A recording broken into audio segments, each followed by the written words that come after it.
Hey, Travis kiddos, happy Thursday, happy almost spring break, happy month of the military child. What else are we celebrating? Let's celebrate with some math. So, today, you are still working on numbers to 120. You are either doing the textbook on Think Central on Connect Ed, pages 193 to 195, doing that, and or your math workbook, pages 145 to 148. I'm going to go over that real quick, and then I'm going to go over subtraction with regrouping. So, for this, we're really focusing on place values, so tens and ones. So first way we're going to do it is they have groups of 10. They've already counted them and circled them for us or set them up as 10, so we don't have to count them again. We can trust they did it correctly. So we have 1, 2, 3, 4 tens and 1, 2, 3, 4, 5 ones. So we have 10, 20, 30, 40, 41, 42, 43, 44, 45. So 45 is equal to, or is the same as, 4 tens, 5 ones. Let's look at the beads here. Now again, you don't need to count every single one. We know these are tens. They have shown us that quite clearly. So we have 10, 20, 30, 40, 50, 60, 70, 71, 72, 73, 74, 75, 76, 77, 78. Kind of like eyeballs. 78. Now 78 is the same as 1, 2, 3, 4, 5, 6, 7 tens and 1, 2, 3, 4, 5, 6, 7, 8 ones. Now you could count them up each time, or if you know how to split up 78 into 7 tens and 8 ones, which I hope you do because we've been working on that all year with lower numbers, then you can just go ahead and write those in. You don't have to recount each time. So go ahead and continue that. It continues through the next page with tens and ones there. Then the next one is similar. They're showing us base 10 blocks, and we're doing a similar thing, but just doing expanded form. So expanded form or expanded notation, either way. So we have 69 is the same as 6 tens, 9 ones. Then we split it out into 60 plus 9 equals 69. So the 6 tens is the 60, and the 9 ones is 9, and then we put them together to make 69. So you're kind of going, starting at the whole, breaking it into parts, putting the parts together to make the whole. You're kind of going whole, parts, parts, back to the whole, okay? Or whole, parts, parts, back to the whole. We could do it that way too. So let's check this one out. I'll do, actually, I'm going to let you do this because there are only 2 for you to do on your own. So you go ahead, count it up by tens. We know these sticks are tens and the cubes are ones. So go ahead, you do that page. And then on the back side, all you have to do is look at the number on the bear and split it up into tens and ones. So 43 is 4 tens and 3 ones. So just do the same for the rest of the bears. I know you can do it. Okay? Easy peasy. Lemon squeezy. You can keep working on counting to 120 as well in all the different ways. By ones, by fives, by tens, by twos. If you want to try a different number, go for it. Fours, that would be a really tough one. Really challenge yourself there. All right, subtraction with regrouping. So just like yesterday with the addition, I'm going to show you a bunch of different strategies. You can try all of them. You can use one that works. Up to you. Whatever works is great, but it's always good to explore other ones to get that really deep understanding. Some of them work more with place value. Some of them work more with composing and decomposing. So it's always good to practice a lot of different ways. So I have 51 minus 6 here. So I'm going to show you a few ways to split this up.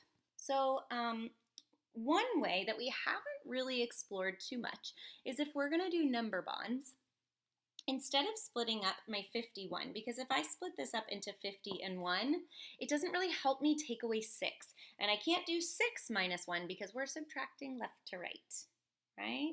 So instead of splitting it up this way, there are 2 ways that I can split this up. Okay, we've talked about trading tens for 10 ones. So instead of 50 and 1, I could do 40 and 11. Okay, so split the 51 up into 40 and 11. And then I can take 6 away from 11. That'll work.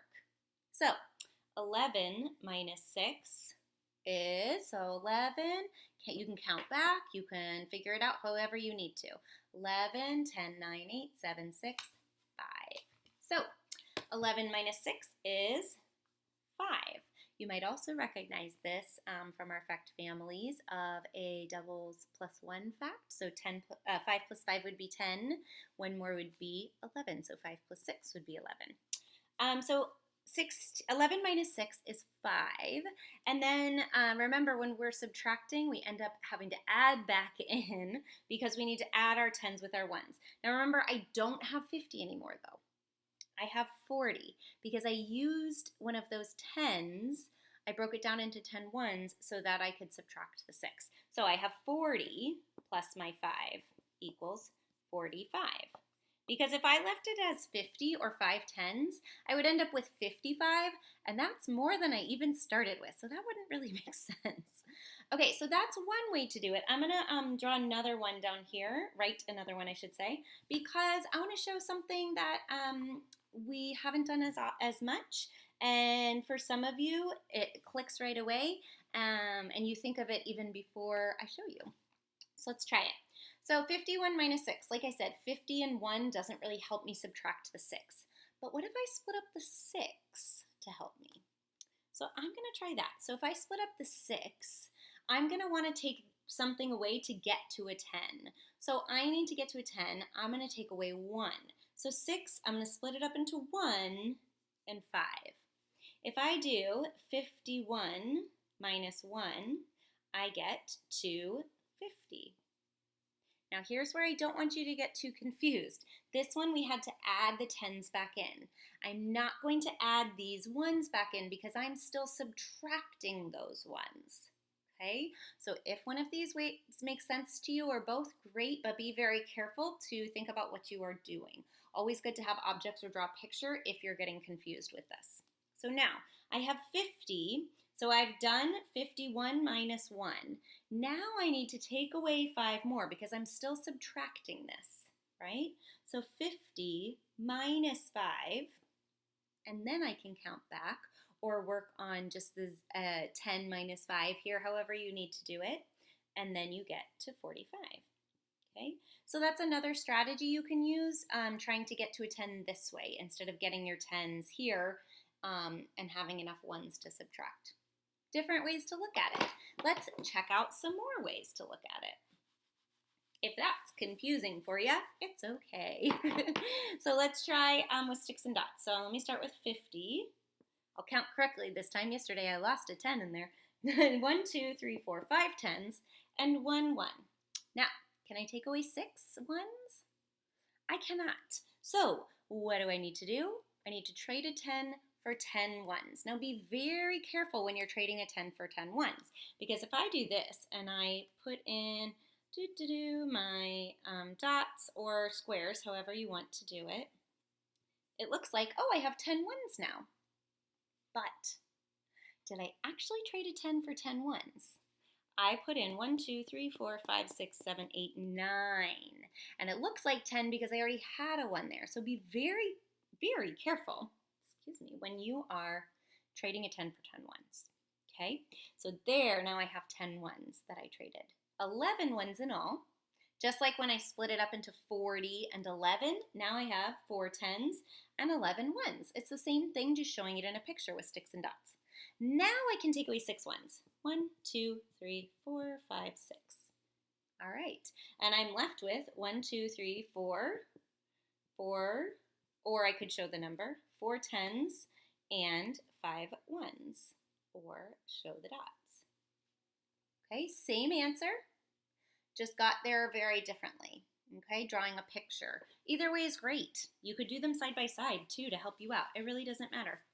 I would not recommend drawing a minus sign and then the 6 dots, because then you just end up counting back anyway, and it doesn't really help you cross them out or figure it out. If that works for you, that's fine.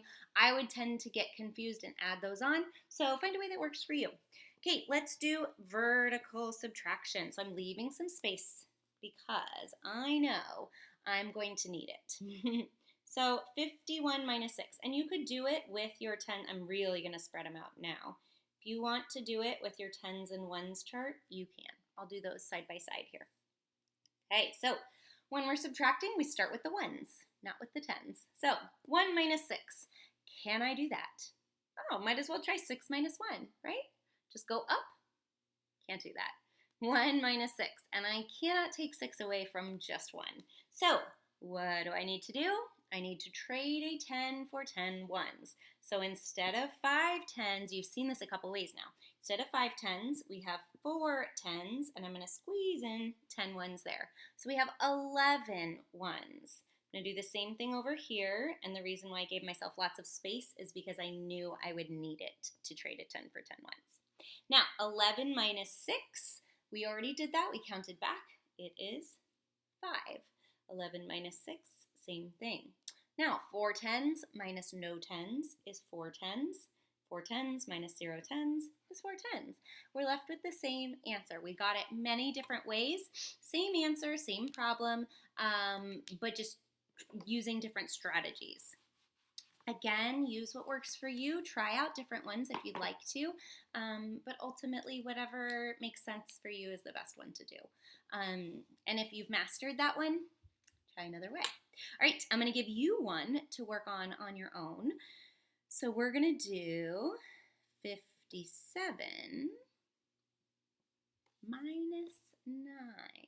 Do you think you can do that? I know that you can. So be careful when you're regrouping here. I will give you that hint. You will need to regroup. So be careful when you're doing that. Solve it any way you want it. That's the way you solve it. And if you can show multiple ways, even better. Have fun with it and happy learning.